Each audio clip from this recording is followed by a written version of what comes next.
बिस्मिल्लाहिर्रहमानिर्रहीम। नाज़रीन, प्रोग्राम आज ये अखबार के साथ मैं हूँ आपका मेज़बान एहसन रज़ा। नाज़रीन, मायूस ना हो, नया पाकिस्तान जल्द सामने आने वाला है, क्योंकि वज़ीर आज़म पाकिस्तान दौरे सऊदी अरब में ये खिताब करके वतन वापस पहुँच चुके हैं और रोशन डिजिटल अकाउंट तकरीब से उन्होंने खिताब किया और उन्होंने कहा कि बैरून मुल्क पाकिस्तानियों का किरदार जो है वो नहायत ही अहम है, नाकाबिल फ़रामोश उस किरदार को करार दे दिया और बहुत बड़ा असासा भी करार दिया। साथ ही साथ जितने भी दोस्त ममालिक उनका भी शुक्रिया अदा किया और कहा कि अगर वो दोस्त ममालिक भी हमारी मदद न करते तो पाकिस्तान जो है वो दिवालियेपन का शिकार होता। इसमें अहम डेवलपमेंट और अहम बयान ये भी है कि जो वज़ीर ख़ारजा हैं सऊदी अरब के, उन्होंने कहा कि पाक भारत कशीदगी में कमी के लिए किरदार अदा करेंगे। तो देखते हैं कि किस तरह का किरदार होगा। साथ ही साथ बात करेंगे शहबाज शरीफ साहब की रवानगी के हवाले से। तो जहां पर फवाद चौधरी साहब ने उनकी रवानगी को बोसीदा निज़ाम का हिस्सा करार दिया है, वहीं पर एहतसाब मुशीर एहतसाब शहजाद अकबर ने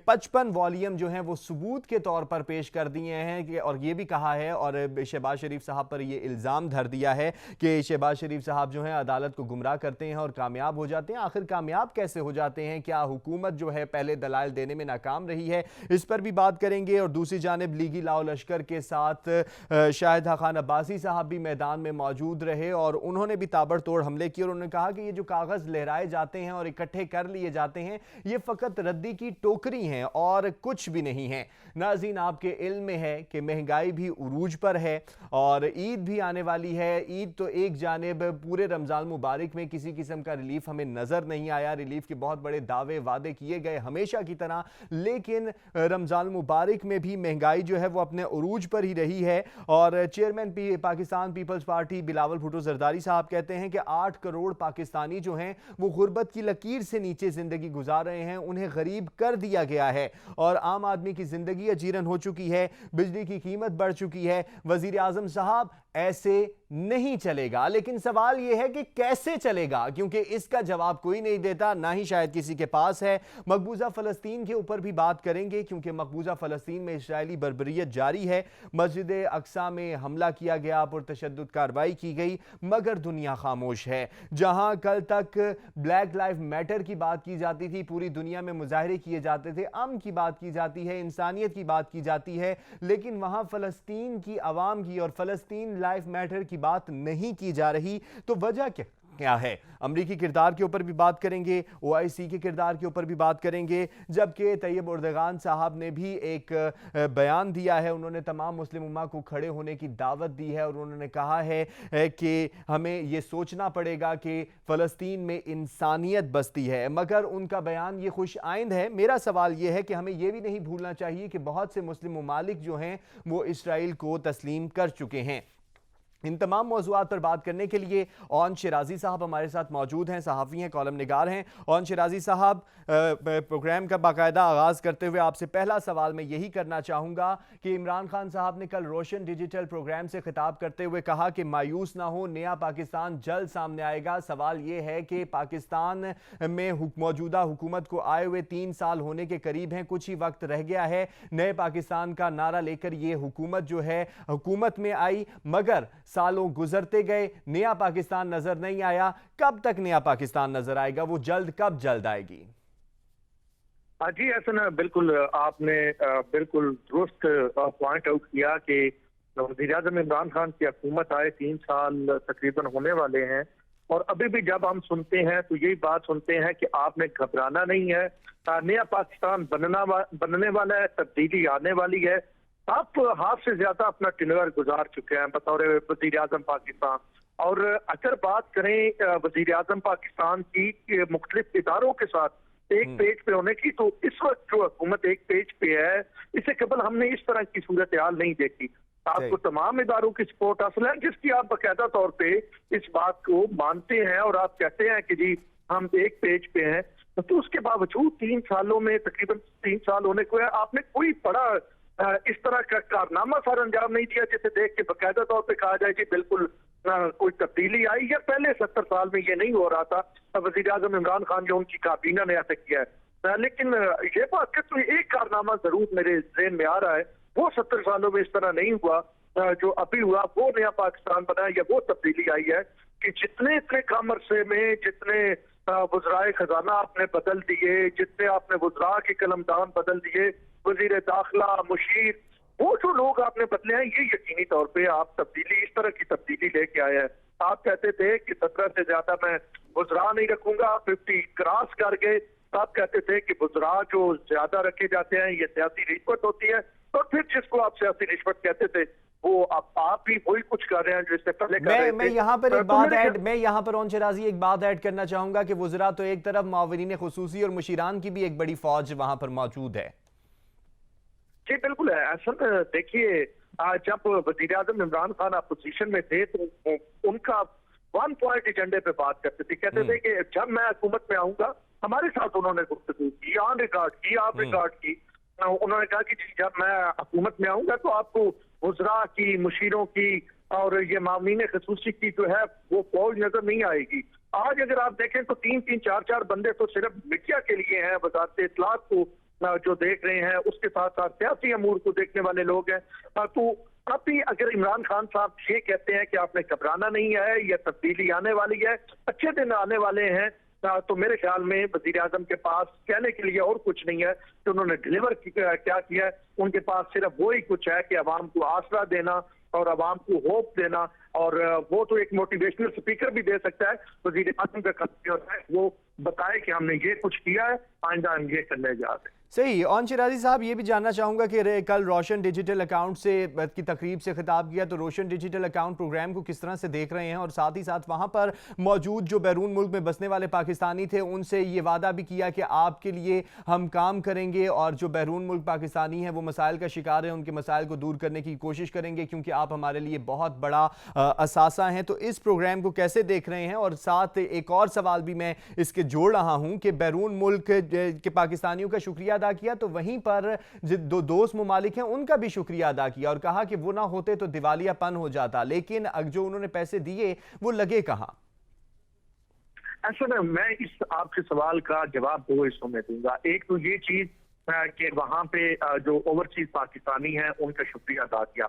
वज़ीर आज़म इमरान खान की जो पार्टी है उसको यकीनी तौर पे ओवरसीज पाकिस्तानियों की एक मेजॉरिटी जो है मेरी राय में वो सपोर्ट करती है, और उनका ये ख्याल है कि अंदरूने मुल्क जो पाकिस्तानी है वो महंगाई की वजह से, गुर्बत की वजह से, तो वो थोड़े से कुछ उनके वोटर सपोर्टर दूर हुए हैं, लेकिन बैरून मुल्क जो पाकिस्तानी है उन पर इसका ऐसा एग्जैक्टली कोई असर नहीं पड़ा, इनडायरेक्टली तो पड़ा है, लेकिन वो अभी इंटैक्ट है। तो वज़ीर आज़म उनके लिए जो है वो ऑर्डिनेंस भी सदर से उन्होंने लेके आए कि जी वोट कास्ट दिया जाए, तो उनके लिए ज्यादा इसी से रिलेटेड एक बात है कि उन्होंने जो है सफीरों से जब खिताब किया तो उन्होंने जो सफीरों को जिस हवाले से मतलब एक ये कि सरतनशी सख्त जुमले के, तो उससे एक जो हमारी फॉरेन ऑफिस की फर्टेंटी है, फॉरेन ऑफिस के लोग हैं, कैरियर डिप्लोमेट है, जब हमारी उनसे बात हुई है या जो रिटायर हो चुके हैं उनसे हुई है, तो उन्होंने कोई इससे पसंद नहीं किया। तो वज़ीर आज़म को इसमें तवाज़ुन रखना होगा, ये अपने वोटर्स को लुभाने के लिए या उनको अपनी तरफ करने के लिए, ये इंटैक्ट रखने के लिए उन्हें फॉरेन ऑफिस के जो और डिप्लोमेट हैं, सारे ठीक भी नहीं होंगे लेकिन मेजॉरिटी ठीक है क्योंकि इतने हफ्ते से काम कर रहे हैं और बड़े मुश्किल हालात में काम कर रहे हैं, तो वो एक बैलेंस रखना होगा। जहां तक आप दूसरी बात कर रहे हैं कि जी ममालिक ने मदद की और वो पैसा कहाँ है, मेरे ख्याल में ये थोड़ा सा गैर जिम्मेदाराना किस्म का बयान है कि वजीर आजम को एक दूसरे मुल्क में खड़े होकर कम से कम ये बात नहीं करनी चाहिए थी कि जी मुल्क डिफॉल्ट होने वाला था। ये जो होता है ना, ये आपके जो इन्वेस्टर्स होती हैं, क्योंकि पीएम का बयान उससे बड़ी कोई सीट नहीं होती, तो जब वहां से बयान आता है तो इन्वेस्टर होते हैं, और जब बैरून मुल्क आप फॉरेन मीडिया के सामने खड़े हो, फॉरेन प्रिंट के सामने खड़े हो, तो फिर जरा इस तरह का बयान देते हुए एहतियात जरूर बरती जानी चाहिए। ठीक है, आप दोस्त ममालिक की तारीफ करना चाहते थे, आप सऊदी अरब की सरजमीन पे सऊदी अरब की तारीफ करना चाहते थे, सऊदी अरब के साथ एक और मुल्क जो यूएई है जिनका आपस में बड़ा इकट्ठा गुटजोड़ है हर मामले पे, आप उनकी तारीफ करना चाहते थे, वेल एंड गुड, आप तारीफ करें, लेकिन किसी दूसरी सरजमीन पे अगर आप ये कहें कि हमारा मुल्क 2-3 साल पहले जब हम आए थे तो 6 माह बाद आपने जब पैसे दिए तो हमारी बेटी हम करप्ट बैंक करप्ट होने वाले थे, यह मुल्क बिल्कुल जी पैसा बिल्कुल नहीं था। तो मेरे ख्याल में इस तरह के बयानात से वज़ीर-ए-आज़म इमरान खान को इज्तनाब करना चाहिए। सही, इस तरह के बयानात से इज्तनाब करना चाहिए, लेकिन साथ एक और बयान भी सामने आया सऊदी वज़ीर ख़ारजा का। उन्होंने कहा कि पाक भारत कशीदगी में कमी के लिए किरदार अदा करेंगे। क्या ये किरदार कश्मीर की बहाली के लिए होगा और कश्मीर के जो मसाइल हैं वो उससे इस किरदार में हल हो सकते हैं, या आपको ऐसा नज़र आता है? और दूसरी जानिब एक और बात की तरफ भी मैं निशानदेही करना चाहूँगा कि भारत की जो ख़ारजा पॉलिसी है वो इसका क्रेडिट देना चाहिए कि वो इंतहाई मुअस्सर रही कि सऊदी अरब के और भारत के बहुत ही बेहतरीन किस्म के ताल्लुकात हैं। जी असल मैं तो इस हवाले से ये कहूंगा कि अगर सऊदी अरब के वज़ीर ख़ारजा ने कहा है कि हम किरदार अदा करेंगे, तो ये मेरे ख्याल में उनका डिप्लोमेटिक किस्म का रिस्पांस है, उनका डिप्लोमेटिक स्टेटमेंट है।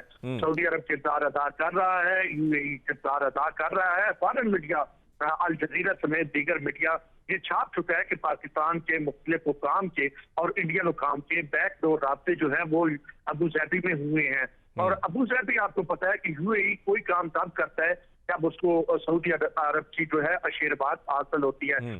तो ये बैकडोर मामलात हैं। अब आपने देखा सीज़फायर मुआहिदा हो गया, इसी तरह मजीद मामला जो है आगे की तरफ बढ़ रहे हैं। तो मेरे ख्याल में ये जो बयान दिया गया है ये एक रास्ता दिखाया गया है। अब क्योंकि अब कुछ चीजों को ओपन करना है, पाकिस्तान की जानब से डिमांड है कि हम भारत के साथ तब आगे बढ़ेंगे जब तक भारत दोबारा 5 अगस्त वाली सूरत हाल पे नहीं जाता, यानी 370 और 35 को खत्म नहीं करता। तो ये उस तरफ इशारा है। मामला चल रहे हैं, सऊदी अरब इन्वॉल्व है, यूएई इन्वॉल्व है। मामला जो है पाकिस्तान भारत बैकडोर डिप्लोमेसी के चल रहे हैं। अब सिर्फ इनको सरफेस पे लाना है, अवाम के सामने लाना है, कुछ इकदाम उठाने हैं। तो इस हवाले से अब सऊदी वज़ीर ख़ारजा ने भी जवाब ये बयान दिया है ताकि आने वाले दिनों में जब मज़ीद डेवलपमेंट हो तो फिर लोगों को कोई हैरानगी ना हो।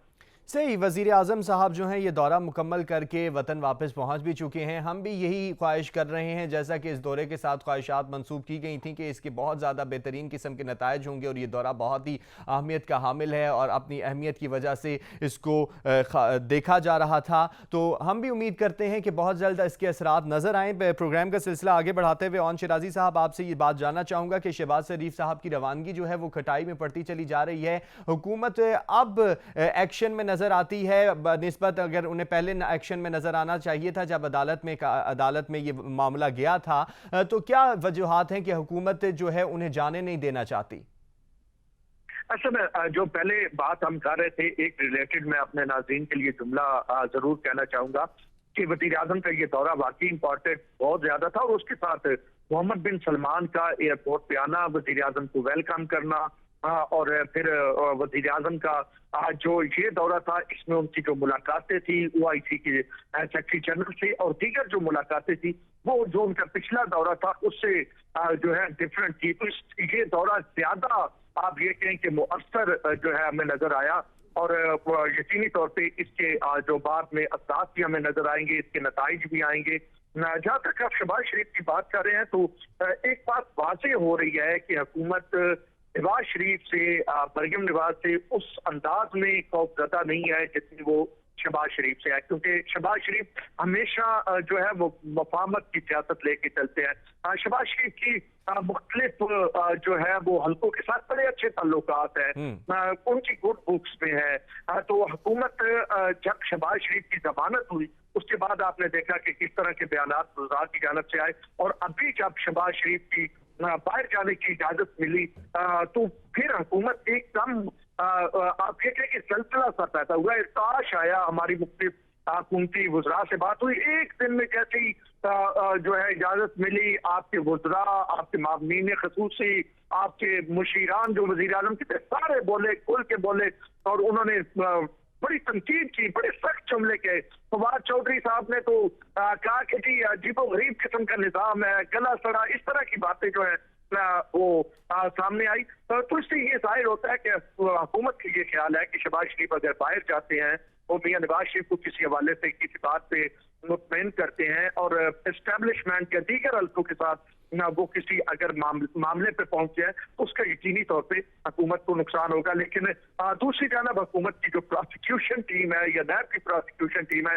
जैसे आप इंट्रो में कह रहे थे, उसकी कारकर्दगी पर बहुत सारे सवालिया निशान। सही, बहुत सारे सवालिया निशान भी हैं। इससे फवाद चौधरी साहब भी बड़े मुतहरिक नजर आए, उनकी जानिब से भी बहुत से जुमले किए गए, लफ्जी गोलाबारी इस पूरे वाक़े में जारी रही, क्योंकि जब अदालत ने उन्हें जाने की इजाज़त दी तो फिर शायद उसके बाद कहीं जाके वफाकी वज़रा जो हैं उनको ख्याल आया कि हमें भी थोड़ा सा एक्टिव होना चाहिए। तो उनके कल के बयान को मैं लेना चाहूँगा। उन्होंने कहा कि ये जो उनकी रवानगी है ये बोसीदा निज़ाम का हिस्सा है और निज़ाम की बोसीदगी को जाहिर करती है। ये हक तलफी होगी दीगर कैदियों की, क्योंकि वो गारंटी देकर गए थे, वो जिनकी गारंटी दी थी वो तो वापस नहीं आए, तो अब गारंटर भी जा रहा है। लेकिन मैं निज़ाम की बोसीदगी की बात करूंगा तो फवाद चौधरी साहब खुद भी इस बोसीदा निज़ाम का पहले हिस्सा रह चुके हैं। अगर देखा जाए तो वो माजी की कई हुकूमतों में अपना किरदार अदा कर चुके हैं, तो वो उस टाइम उन्हें इस बोसीदगी को दूर करने की बात याद नहीं आई। अहसन, बिल्कुल दुरुस्त आपने निशानदेही की। फवाद चौधरी साहब की बात करें तो वो तो किसी दौर में, आज भी उनके ट्विटर अकाउंट पे ऐसे ट्वीट पड़े हैं जो उन्होंने तहरीक इंसाफ से मुतल्लक किए थे और तब वो पीपल्स पार्टी के साथ थे। आज वो अगर तहरीक इंसाफ में आए तो उनके पीपल्स पार्टी और नून लीग के हवाले से बयानात मुख्तलिफ है, और जब उनसे ये बात की जाती है तो वो कहते हैं वक्त की बात है। लेकिन ये जरूर आप दुरुस्त कह रहे हैं कि निज़ाम की बोसीदगी, हमें तो इमरान खान साहब ने कहा था कि 90 दिन में तब्दीली आ जाएगी, 100 दिन में करप्शन रुक जाएगी, सारा कुछ ठीक हो जाएगा। अगर 3 सालों में भी आप देख लेना कौन सा बंदा अंदर है। जो बंदा आपने पकड़ा करप्शन के नाम पे, वो बंदा जमानत करवा के बाहर आ गया। मुफ्तार इस्माइल से लेके और आप साद रफीक तक देखे, और तो तमाम लोग जो है जमानतें उनकी होगी। जो अंदर हैं उनको भी इस वजह से अंदर रखा हुआ है कि जजेस जी मौजूद नहीं है, नया चार्ज लगाया जा रहा है, इस तरह की बातें हैं, चलान मुकम्मल नहीं हो रहे। आप शाहिद खान अब्बासी को देखें, नहीं, शाहिद खान अब्बासी साहब आपने जिक्र किया जैसे कि जमानतें लेकर सारे के सारे बाहर आ चुके हैं, तो शाहिद खान अब्बासी के बयान को भी यहाँ पे इंटरलिंक कर लेते हैं, क्योंकि उन्होंने भी कल अपने पूरे लाओ लश्कर के साथ मैदान में जो है हुकूमत के ऊपर हमला किया और हुकूमत के ऊपर लफ्जी गोलाबारी की, और उन्होंने भी कहा कि ये जितने भी सबूत देते हैं ये फ़कत रद्दी की टोकरी होते हैं, कागज़ होते हैं जिनको ये लहरा लहरा कर बता रहे होते हैं कि ये सबूत है, ये सबूत है, ये सबूत है, मगर वो फ़कत रद्दी की टोकरी हैं, वो सबूत नहीं होते। तो क्या यही वजह है कि अदालतों में ठोस सबूत पेश नहीं किए जाते तो फिर जमानत होती है, क्योंकि अदालत ने तो सबूतों की बुनियाद पर फैसला करना होता है? जी बिल्कुल, शाहिद खान ने जो कुछ कहा उनका मौक़िफ़ है, सियासी मौक़िफ़ है या उनकी एक बयानिया है, लेकिन सुप्रीम कोर्ट ऑफ पाकिस्तान, मैं बतौर जर्नलिस्ट या आप बतौर जर्नलिस्ट वो बात लेके चलेंगे जो सुप्रीम कोर्ट ऑफ पाकिस्तान के जस्टिस या चीफ जस्टिस कह रहे हैं। उनकी जानब से अभी इससे पहले जो रिटायर्ड हो गए हैं चीफ जस्टिस या जस्टिस से बात, उन्होंने भी इवन कहा था कि नैब जो है उसकी कारकर्दगी पे हमें बहुत सारे तहफ़्फ़ुज़ात हैं। नैब के वकला बाकायदा तौर पर तैयारी करके नहीं आते, नैब ठोस दलाइल नहीं देता है जिसकी वजह से मुल्ज़िमों को फायदा पहुंचा है। तो ये जरूर है कि जो शाहिद खान अब्बासी कहते हैं किसी हद तक ये बात अदालतें भी कहती हैं, और अदालतों ने बड़ी बार नैब पे सवाल उठाया है, नैब की प्रोसिक्यूशन टीम पे सवाल उठाया। अगर अगर किसी ने करप्शन की है और उसको जो सजा नहीं दिलवाई जा सकती, तो इसका मतलब है प्रोसिक्यूशन जो है या तो वो कमजोर है और या फिर इल्जाम झूठा लगाया गया है। तो ये हमें जितने लोग बाहर जमानतों पे नजर आ रहे हैं और वो फिर ये बात भी कर रहे हैं, शाहिद खान अब्बासी की मिसाल ले लीजिए कि जी ये रद्दी की टोकरी में डालने वाली चीजें होती है, रद्दी के कागज होते हैं। तो फिर मेरे ख्याल में अगर ये रद्दी के कागज ना होते और रद्दी की टोकरी में ना डालने वाले होते तो फिर मुफ्तार इस्माइल से लेके और साद रफीक से लेके शाहिद खान अब्बासी, फरियाल तालपुर, आसिफ अली जरदारी, ये तमाम लोग जमानतों पे कम अज कम ना होते। आपने जैसे कि कहा कि रद्दी की टोकरी में ना होते तो फिर ये जमानतों पे भी ना होते, लेकिन मुशीर एहतसाब शहजाद अकबर भी 55 वॉल्यूम सामने लेकर आए हैं और उन्होंने ये इल्ज़ाम भी धरा है शहबाज शरीफ साहब के ऊपर कि शहबाज शरीफ साहब और नून लीग जो है अदालत को गुमराह करते हैं। आखिर अदालत को गुमराह करने की मतलब इन्हें मौका दिया ही क्यों जाता है कि आपको बाद में ये इल्जाम लगाना पड़े कि अदालत को गुमराह करते हैं, और 55 वॉल्यूम बहुत बड़ा वॉल्यूम होता है। देखिए, शहजाद अकबर साहब की बात करें तो अब एक और चीज जिसकी जाना मैं पहले इशारा कर रहा था, कि सब तोपों का रुख शहबाज शरीफ की तरफ हो गया है। मरियम नवाज पे कोई तनकीद नहीं कर रहा, बुसरा मुशीर इमाम ने खसूसी शहबाज शरीफ पे तनकीद कर रहा है, क्योंकि उन्हें शहबाज शरीफ एक पोटेंशियल थ्रेट नजर आ रहा है, खतरा, बड़ा खतरा नजर आ रहा है। नजर आ रहा है कि हमारी हुकूमत को जंग टाल सकता है तो शहबाज शरीफ। ऐसी खबरें जी, शहबाज शरीफ अगर चाहे तो पंजाब में तब्दीली आ सकती है, क्योंकि मरियम नवाज और नवाज शरीफ नहीं मान रहे। और यही एक वो अहम चीज है जो शहबाज शरीफ नवाज शरीफ को इस बात पे आमादा करना चाहते हैं कि अगर कुछ मखसूस हल्के हमारे साथ मौजूद हों और उसके साथ कुछ जमातें या मुनहरफ अराकीन जो पीटीआई के हैं, तो हम तब्दीली ला सकते हैं नऊज पंजाब में।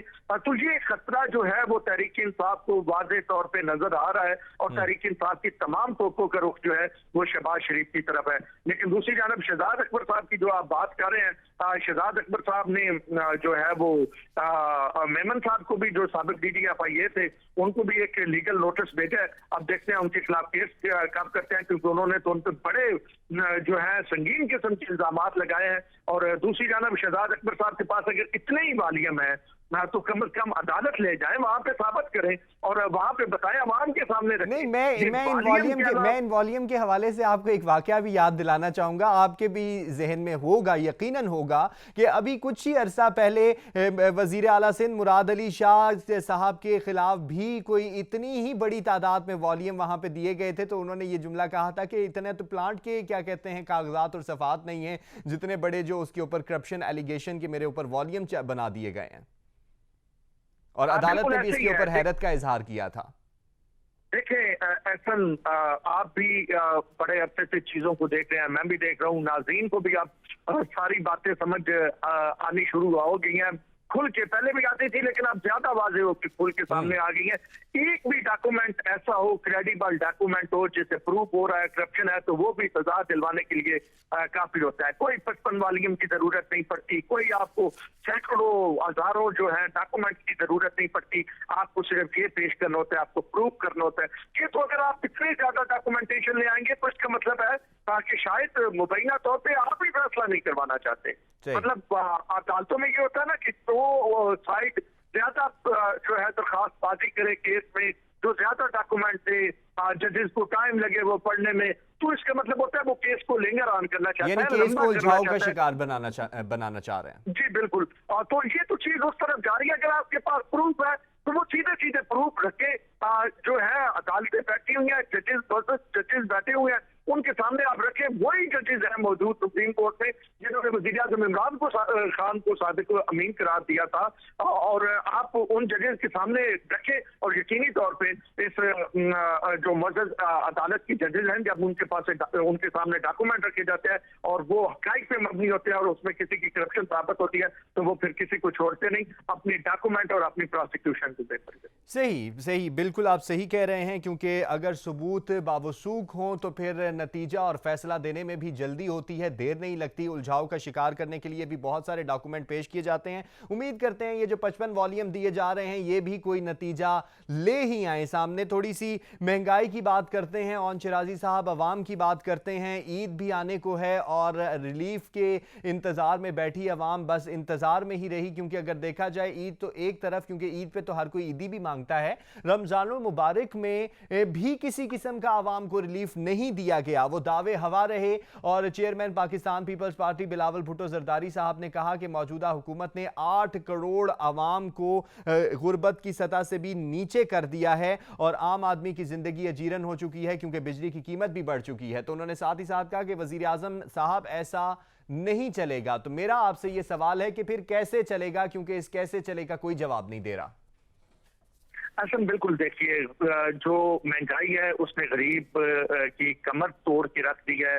लोगों को 2 वक्त की रोटी नसीब इस वक्त नहीं हो रही, और ये हकीकत है, ये कोई जुमलेबाजी नहीं है, ये कोई मैं आपको कोई कहानी नहीं सुना रहा, वाकयातन लोग इस वक्त 2 वक्त की रोटी से तंग है। और दूसरी जानब मुझे नहीं नजर आ रहा कि हुकूमत इस तरह संजीदा है जिस तरह उसे संजीदा होना चाहिए था। आपने लॉकडाउन किया, आपको पता है, ठीक है, आपने कोरोना के लिए किया, लेकिन आपको उसके मुतबादल इंतजाम करने चाहिए थे, और अभी भी वक्त है, करने हैं। दूसरी जानब एक पंजाब की बात करें तो पंजाब में सस्ते बाजार लगाए गए। मैं आपको एक जो है कोट मोमन की मिसाल देता हूँ। कोट मोमन में सस्ता बाजार लगाया गया और मैंने जब लास्ट टाइम विजिट किया वहां पे मैं गया तो 4 बजे वहां पे ना आटा था, और ये मैंने खुद आंखों से देखा, मैंने उसको शूट किया, ना आटा था, ना वहां पे चीनी थी, ना वहां पे दीगर बड़ी कम इंतहाई कम अशियाए खुर्दोनोश की चीजें मौजूद थी, और उसके अलावा जो स्टॉल थे वो काफी बंद पड़े हुए थे। और मेरे पास इसकी फोटेज मौजूद है, तस्वीरें मौजूद है, और वहां पे जो आवाम आई हुई थी वो आटा मांग रही थी, वो चीनी मांग रही नहीं, थी। आटा चीनी तो पहले ही बहरान का शिकार है, वो तो स्कैंडल की साथ में है, क्योंकि अगर देखा जाए तो चीनी की कीमत कम भी कर दी गई। लेकिन आप कोट मोमिन की बात कर रहे हैं, पंजाब के बड़े शहरों में, रावलपिंडी, इस्लामाबाद जैसे शहरों में लंबी लंबी कतारें नजर आती रही चीनी खरीदने के लिए, आटा खरीदने के लिए। आटे की तो कीमत ही इतनी ज्यादा हो गई है कि किसी को पता ही नहीं होगा कि वो जरा में से कि कितनी कीमत पे आटा जा रहा है। जो 85 रुपए चीनी का रेट मुकर्रर किया गया, उसके साथ भी 4 से 5 चीजें आपके ऊपर खरीदना वाजिब करार दिया गया, उसके ऊपर इतने बड़े शहरों के अंदर इतनी बड़ी कतारें लग गई, तो कोट मोमिन है। असल मैं इसलिए मिसाल दे रहा हूँ ना, एक उस एरिया की जिसकी आबादी जो है वो इतनी ज्यादा नहीं है। चले ये हम लाहौर, कराची, इस्लामाबाद की बात ये कर लेते हैं, पिंडी की बात कर लेते हैं, पंजाब की चले कर लाहौर पिंडी की बात कर रहे हैं कि लाखों में आबादी है, लाहौर करोड़ से ज्यादा है, जो करोड़ों में आबादी है, तो वहां पे तो चलो जो है वो डिमांड इतनी ज्यादा है। लेकिन ये मैं एक छोटे एरिया की बात कर रहा हूँ जहाँ पे चंद लाखों की आबादी है, और वहां पे मतलब आप प्रोवाइड कर सकते हैं लेकिन आप संजीदा नहीं है। आपने कोई पुराने जो है ना जखीरा अंदोज किस्म के पुराने लोग, उन्हीं को आप स्टॉक देते हैं। मार्केट में 85 रुपए बेचने वाला भी 65 रुपए वाला तो बिल ही नहीं रहा, वो तो बिल्कुल आपको भूल जाए ना कहीं भी मिले। आप वो जो जखीरा अंदोज है उनको 85 रुपए वाला वो भी उनको जाता है, वो दबा के रखते हैं, कुछ जाता है वो कहते हैं चीनी नहीं है। फिर बाद में पता चलता है कि छापा लगा है, वहां से इतनी बोरियां बरामद हो गई हैं। तो मुझे नहीं नजर आ रहा कि अगर इस अंदाज में काम किया जाएगा। अवाम को आप कहते थे हमने पासपोर्ट टिकट देनी है, सबल पासपोर्ट टिकट देनी है, लेकिन मैं हुकूमत को एक मशवरा दूंगा कि बराए मेहरबानी सबल पासपोर्ट को छोड़ रहे, पहले अवाम को चीनी और आटे की लाइनों से निकाल दे, इस अवाम को यहाँ पे इज्जत दे दे, सबल पासपोर्ट को भी इज्जत मिल जाएगी। नहीं, पीपल्स पार्टी के जो चेयरमैन हैं उन्होंने भी बयान दागा है। उन्होंने कहा कि 8 करोड़ पाकिस्तानियों को गुर्बत का सामना है, जिन लोगों की ज़िंदगी अचीरन हो चुकी है और बिजली की कीमत बढ़ी है। तो इस हवाले से क्या कहेंगे, क्योंकि कोई भी किसी किस्म का कोई भी नतीजा खेज़ बयान, तो लफ्जी गोलाबारी सियासी बयानबाजी तो जारी है, लेकिन कोई किसी किस्म का खुश आइंद मरहला या हमें कोई निज़ाम देखने को नहीं मिलता। जहाँ यहाँ इंतज़ामिया की नाअहली है तो वहाँ अपोजिशन भी सिर्फ बयान ही दे रही है, वो भी कुछ करती हुई नजर नहीं आती। जी, ऐसा अगर पाकिस्तान पीपल्स पार्टी की आप बात करें तो अपोजिशन की बड़ी जमात है, लेकिन इस वक्त तो उसकी सूरत हाल जो है, आपने लास्ट खुशाब में इलेक्शन देखा जो पीपी जो पंजाब असेंबली के हल्के से हुआ, तो पीपल्स पार्टी को चंद 100 वोट मिले। ठीक है, वो तो कहते हैं हमने कैंपेन नहीं चलाई, वो कहते हैं हमने कैंपेन नहीं चलाई, वो पीडीएम के मामलात हमारे तहत। देखें पीटीएम की उससे पहले जो मफ्ता इस्माइल साहब वाला इशू बना हुआ है NA 249 वाला, तो वहां पे अगर पीटीएम, वो तो इलेक्शन पहले हुआ था, अगर आप पीटीएम इंटैक्ट थी, आपने पीटीएम को मानना था, तो फिर आप उस इलेक्शन में अपना उम्मीदवार ना खड़ा करते ना मुफ्ता इस्माइल के मुकाबले में। वहां पे आपने अपना उम्मीदवार खड़ा किया, वहां पे आप रिगिंग के इल्जाम लग रहे हैं, दोबारा जो है वो काउंटिंग हुई है, यहाँ पे आप कहते हैं कि हमने पीटीएम को माना है। अगर पीटीएम को आपने 1-1.5 हफ्ता पहले नहीं माना, तो 1.5 हफ्ता बाद आप कहाँ पीटीएम को मान रहे हैं? तो ये तो मेरे ख्याल में फेस सेविंग है। और यही बात है सन, किसी तरफ मैं इशारा कर रहा हूँ कि जो आप कह रहे हैं ना, ये सिर्फ बयानबाजी की वजह से आज पीपल्स पार्टी की हालत ये है कि पंजाब में उसे 400 वोट मेरे यहाँ समानते का बताओ। महंगाई कम होती नजर आ रही है कि नहीं? मौजूदा सूरत हाल में ये जो अप्रोच है, ये जो अंदाज है, ये जो मैकेनिज्म है, इसमें महंगाई कम होती हुई नजर नहीं आ रही, बल्कि कुछ जराये ये बता रहे हैं कि आप अगर चीनी मार्केट में, जो ओपन मार्केट में वैसे 105-10 में मिल रही है, तो तकरीबन 3 से 4 माह में ये 120 क्रॉस करके 130-40 पे जाके मिले। सही, चलें अवाम के लिए दुआ ही कर सकते हैं महंगाई कम हो, क्योंकि अवाम तो रिलीफ का इंतजार करती है और इसी इंतजार में फिर इलेक्शन आ जाता है, फिर वो लोग चुनते हैं, फिर वो उन्हीं सियासी नारों और दावों और बातों की जद में आते हैं और फिर इसी तरह निज़ाम चलता रहता है। मुझे एक और बहुत ही अहम मसले को भी डिस्कस करना है आज के प्रोग्राम में। तो नाज़रीन, मकबूजा फ़लस्तीन में इसराइल की बर्बरियत जारी है। ओन शिराजी साहब, आपने कल का भी वाक़या देखा, मस्जिद अक्सा पर हमला किया गया, तशद्दुद का निशाना बनाया गया। पूरी दुनिया में हमने देखा कि एक ब्लैक लाइफ मैटर का नारा भी हमें नजर आया, और जितने भी, ये तो एक बुनियादी नारा था और हकीकी नारा था, लेकिन इसके अलावा भी हमें दुनिया में अमन के नाम पर बहुत से नारे नजर आए, लेकिन कहीं भी फलस्तीन लाइफ मैटर का नारा हमें नजर नहीं आया। दुनिया खामोश क्यों है?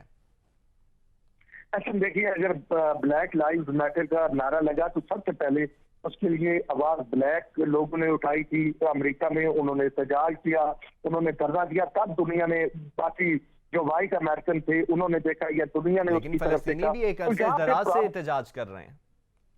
लेकिन यहाँ पे प्रॉब्लम क्या है, मैं आपको बताता हूँ। ऐसा मेरा ये ख्याल है, मेरा ये तजिया है कि मुसलमान ममालिक मुतहद नहीं है। यहाँ पे मुसलमान ममालिक इसराइल को तस्लीम, माजरत के साथ बदकिस्मती, इंतहाई बदकिस्मती है कि मुसलमान ममालिक इसराइल को तस्लीम कर रहे हैं। सही। तो जब